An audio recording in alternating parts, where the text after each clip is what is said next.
Saying that 2023 was a fantastic year for film is a bit of an understatement, seeing a healthy dose of critically acclaimed art house films, big picture box office still holding strong, and in those rare cases, both, as we've seen with the releases of Barbie and Oppenheimer. But even though those two will be the ones to define the year, 365 days leaves a lot of cinema still to be experienced. So I'll be counting down my top 10 films of the year. Actually, you know what? I'll do my top 20 films of the year, considering how much stronger this year's lineup is compared to last year's. And with that down, let's get on to the list. At number 20 is Christopher McQuarrie's Mission Impossible 7: Dead Reckoning. Number 19 is Emma Seligman's Bottoms. Number 18 is Rain Allen Miller's Rye Lane. Number 17 is Sofia Coppola's Priscilla. Number 16 is Francis Lawrence' The Hunger Games: The Ballad of the Songbirds and Snakes. Number 15 is Ari Aster's Beau is Afraid. Number 14 is Ben Affleck's Air. Number 13 is Justin Triet's Anatomy of a Fall. Number 12 is Paul King's Wonka. And number 11 is Chad Stahelski's John Wick Chapter 4.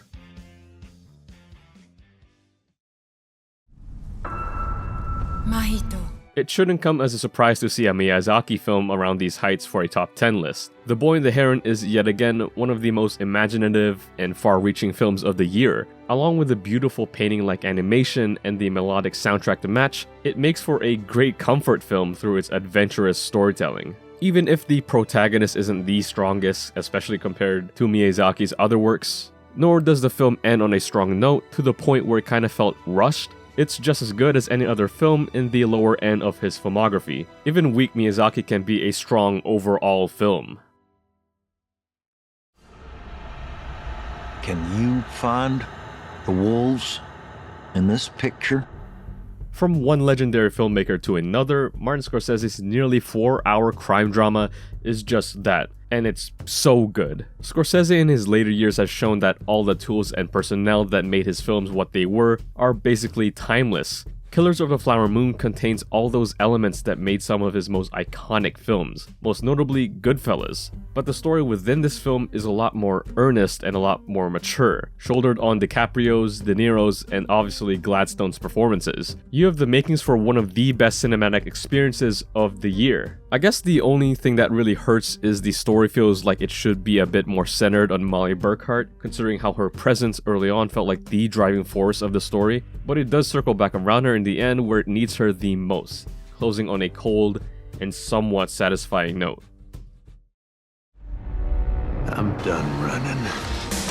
For this film to stay up here after having a great year for movies is something else. James Gunn's final entry to the Marvel Cinematic Universe is one of the best in its catalog. It also happens to be the only bright spot for Marvel Studios this year. It perfectly balances its comedy that is synonymous with other Marvel projects, which mostly never lands, and its more emotional story beats that only a few other directors in their studio can do. Add the family-like chemistry to the mix, it feels like a complete film with a focus and identity that doesn't feel like it's left on the cutting room floor to save. And seeing that this isn't only Gunn's last film with Marvel, but the original cast as well, it's both bittersweet and well-earned to go out with a true banger of a comic book movie. Also, the Dog Days Are Over montage at the end, good touch. Hey, so you got kicked out of Harvard for cheating? Nope, I got kicked out of Harvard for hitting him. You hit him? What, like punched him out? Nope, I hit him with a car. This was an incredibly late pick, considering I only saw this for the first time towards the end of December. But Alexander Payne's The Holdovers has all the makings to be the next holiday classic. The aesthetics and the story isn't only heartwarming, but charming as well. And do I even have to bring up Paul Giamatti's performance? Who, by the way, is an excellent complement to Dominic Sessa's and Davine Joy Randolph's own Oscar-worthy performances. Honestly, this trio is just the best, and it carries the film's honest and simplistic story. It isn't grandiose cinema by any means, and it doesn't need to be. It's a humble film that's perfect for the holiday season, a season that while is filled with joy and bliss, can come with a lot of baggage for other people, both the hardest and softest of times, which is exactly what The Holdovers is. And your sad face makes me discover angry feelings for you. Yorgos Lanthimos is a filmmaker that I have a hard time getting to be comfortable with. I love the premises and atmosphere of his films, but there's something about them that feels so off. But I think Poor Things has nailed down what I was trying to find. Lanthimos needed to be even more weirder. This Tim Burton-esque dark comedy was one of the most consistently funny films to come out this year. Add to that the exceptional performance of Oscar winner Emma Stone through Bella Baxter. It's an infectious world and experience that should make it an instant classic. While the back half of the film kinda stalls in developing the story to much more interesting ideas, the overall experience from beginning to end for Bella's hero's journey is fun and engaging. She is quite literally molded and influenced by the society around her to reflect the same image back at the audience to sit with.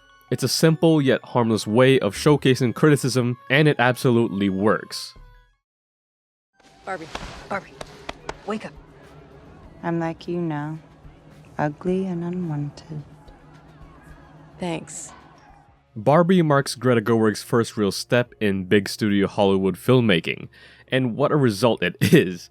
While not as strong or polished as either Little Women or Lady Bird, Barbie serves as proof that Gerwig is someone to take seriously in Hollywood, rather than just an indie darling. It's not only socially aware of its stance and place within the industry, but it's generally just a fun time at the theaters. Margot Robbie and the rest of Lucky Chap Entertainment just hit everything on the note with the casting, tone, production design, and everything. It's been talked about to death, but Robbie and Gosling's chemistry is just impeccable. Both steal the show every single time they're on screen, and both their musical scenes are probably one of the most strongest and emotional and memorable of the year. Add to that a strong cast consisting of classic comedy stars in Michael Cera and Will Ferrell, and growing stars within the industry like Issa Rae, Emma Mackey, Kingsley Ben-Adir, Ariana Greenblatt, and so much more. It has all the makings to go down as being forever iconic. Mom tried to protect us with God. Pop tried to protect us with wrestling. He said if we were the toughest, the strongest, nothing could ever hurt us. I believed him. I've said it before and I'll say it again. Sean Durkin's The Iron Claw is a modern-day classic. It not only oozes red-blooded Americana, but rough and nostalgic filmmaking recognizable from the 90s and 2000s films. The Von Erich's family chemistry is also infectious. You don't just believe the brotherly love between the four, but you feel it as well.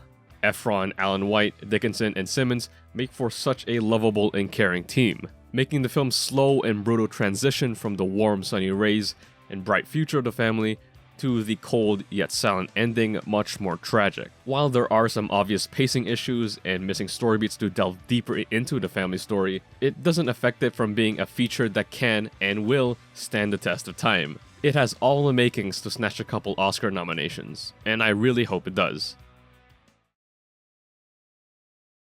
넌 너기 때문에 떠나가야 했어. 그리고 내가 널 좋아한 이유는 네가 너이기 때문이야. 그리고 넌 누구냐면 떠나는 사람인 거야. Celine Song's Past Lives is a film I only caught once it hit VOD, cause it just wasn't showing anywhere locally. But man, after seeing it, I really wished I did. A beautiful, somber story about growing together and growing apart simultaneously. It's an incredible depiction of those intangible forces that pull us together and rip us apart. And it shows that as fleeting as love can be, it's just as everlasting. The clashing of the phenomenal performances of T.O.U. and John Margot is both soul-crushing and a cathartic situation that's placed on Greta Lee's strong yet vulnerable shoulders. And with Song's soft touch yet commanding direction, you have this fascinating mix of a personal and quiet story told from a place that's bigger than them. When you handle complex stories with complex characters, that's when you have a compelling film in your hands. And that's what Celine Song's Past Lives successfully achieves. There's no proof there was a spy at Los Alamos. Robert. I mean, come on, Nolan's got the sauce. After the release of the controversial Tenet, Christopher Nolan's 3-hour biopic about the father of the atomic bomb is one of the best films of the year. The visuals, pacing, score, and directing is hitting at all cylinders to make what may be one of the best films of his career. Cillian Murphy also gives the best performance of his career as Oppenheimer himself. Not to mention the stellar cast consisting of Florence Pugh, Emily Blunt, Matt Damon, and Robert Downey Jr. This turned from a biopic to a cinematic epic. And Nolan can't help but use the same juice that he gave both Dunkirk and the Dark Knight trilogy, because throughout the film's entire runtime, this just kept pushing the story, the stakes, and intensity higher and higher. Not only is it a technical achievement in filmmaking, it's a cinematic achievement in filmmaking. So it had to end like this, kid. I said not to call me that!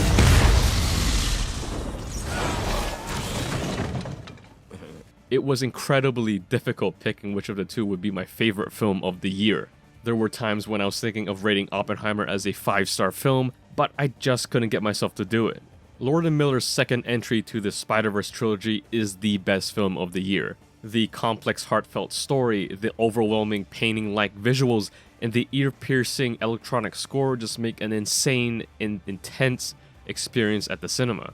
And I honestly do love it more than Into the Spider-Verse, and that right there is shockingly unprecedented.